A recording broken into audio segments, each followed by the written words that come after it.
എന്തുട്ട് പരിപാടി മക്കളെ. രാവിലെ എനിക്ക് റൈഡ് സ്റ്റാർട്ട് ചെയ്തപ്പോൾ പുഴയിലത്തെ വെള്ളം കണ്ടു നമ്മൾ വിചാരിക്കും ഇവിടെ ഗംഭീര മഴയായി, പിന്നെ സൈക്കിളൊക്കെ ചവിട്ടാൻ ജാതി രസവും നല്ല ക്ലൈമറ്റില്ലെന്ന് വിചാരിക്കും. പക്ഷേ ഈ വെള്ളം എവിടുന്നാന്ന് മനസ്സിലാവില്ലേ മക്കളെ. ഇവിടെ ഗംഭീര ചൂടാട്ട സത്യം പറഞ്ഞാൽ. എന്ത് ചൂടെന്നാ പറയുക. അങ്ങനെ ഒരു കടയിൽ കയറി ചായയും ബിസ്ക്കറ്റും കഴിക്കാൻ വേണ്ടി കയറിയതാ. അങ്ങനെ ആളായിട്ട് കമ്പനി ആയപ്പോൾ ആൾ വീട്ടിൽ പോയിട്ട് ചോറും കറിയൊക്കെ എടുത്തിട്ട് വന്നു. എന്താ ചെയ്യാല്ലേ, ആൾക്ക് മനസ്സിലായതുകൊണ്ട് എൻ്റെ അവസ്ഥയൊക്കെ. അങ്ങനെ ആൾ ഫുഡൊക്കെ എടുത്തെന്ന് പറഞ്ഞു, ചേട്ടാ അത്ര കൈക്കിലേക്ക് കുറച്ച് കഴിഞ്ഞ് പറഞ്ഞപ്പോൾ ആൾ വീണ്ടും പോയിട്ട് പാത്രം എടുക്കാൻ വേണ്ടി പോയി വന്നപ്പോൾ ആൾ കൈ കൊണ്ടിരുന്നത്. അങ്ങനെ ആൾ പറയും ഇവിടെ ഫുഡ് കയ്യിലോണ്ട് വിളമ്പില്ല, കൈ കൊണ്ട് വിളമ്പുന്നു. ഓക്കെ നമുക്ക് എന്ത് കയ്യിലേ.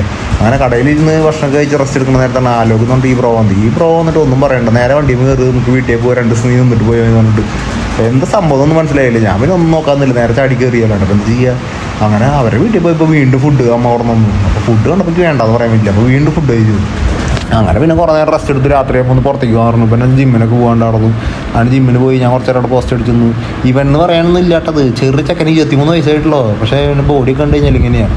സിനിമാ തിയേറ്ററിൽ സിനിമ കാണുന്ന പോലെ ആൾക്കാർ ഇത് പോകണം നോക്കി എന്തായിരിക്കും നോക്കിയാലേ. അങ്ങനെ നമ്മൾ വീണ്ടും നേരെ വീട്ടിൽ തിരിച്ചപ്പോഴാണ് ആളുടെ അളിയനും പെങ്ങളൊക്കെ എന്നെ കാണാൻ വേണ്ടി വന്നിട്ടുണ്ട്. ഇവരുടെ വിചാരം ഞാൻ വലിയ എന്തൊരു സംഭവമാണ്. അങ്ങനെ എനിക്ക് വേണ്ടിയിട്ട് ഇവിടെ ബീഹാറിലത്തെ ട്രഡീഷണൽ ഫുഡായിട്ടുള്ള ലിട്ടി ചോക്ക ഉണ്ടാക്കുകയാണ് അവിടെ എല്ലാവരും കൂടിയിട്ട്, അമ്മയും പെങ്ങളൊക്കെ കൂടിയിട്ട്. അങ്ങനെ ലിട്ടി ചോക്ക എന്ന് പറഞ്ഞാൽ ഞാൻ ബീഹാറിൽ കിടക്കുന്ന ഫസ്റ്റ് ദിവസം തന്നെ കഴിച്ചിട്ടുണ്ടായിരുന്നു. എന്ന് പറഞ്ഞാൽ ഒരു ഉണ്ട പോലെ ഉണ്ടാക്കിയിട്ട് അത് കണലിൽ ചുട്ടെടുക്കുകയാണ് ചെയ്യുക. അങ്ങനെ എല്ലാവരും ഇതിൻ്റെ തിരക്കിലാണ് കേട്ടോ ഫുഡ് ഉണ്ടാക്കണമല്ലോ. അപ്പോൾ ഞങ്ങൾ പിന്നെ നോക്കിയിരിക്കില്ല പിന്നെ. അങ്ങനെ അച്ഛനും അമ്മയും കൂടിയിട്ടാണ് ലിട്ടി ചോക്ക ചുട്ട് തരണേ. അങ്ങനെ ഇവരുടെ വീട്ടിലാണ്, ഇത് ബീഹാറിലത്തെ ഒരു ഗാവിൻ്റെ വീട്ടിലെ കാരണം വീടൊക്കെ അതായത് സെറ്റപ്പുണ്ട്. അടിയിൽ തേക്കിയ കാര്യങ്ങളൊന്നുമില്ല, വീട് പറഞ്ഞ പോലെയാണ്. അങ്ങനെ നമ്മൾ വിചാരിച്ച പോലത്തെ ഒരു വീട് നല്ല പറയുന്നത് വേറൊരു ടൈപ്പാണ്. അങ്ങനെ ചേച്ചി അനിയനാ ഫുൾ ടൈം തല്ലൂട്ടാണ്, ഒരു രക്ഷയില്ല. ചേച്ചിയുടെ കുട്ടിയാണ് ഞാൻ ഞങ്ങളുടെ വളർത്ത് തിന്നാൻ കൊടുത്ത് മൊത്തം വലിച്ചു വാരിയിട്ട് ഒരു ഉണ്ട പരിപാടി ഉണ്ട്. എന്നിട്ട് ഈ കുട്ടീനെ ഞാൻ കളിപ്പിക്കാൻ കുറേ നേരം നോക്കി. ഇവിടെ ഒരു രക്ഷയില്ല, എങ്ങനെ പിടിച്ചിരിക്കില്ലേ. ഇതൊക്കെ ഞാൻ ഫോൺ വെച്ചിട്ട് ഞാൻ പോയി.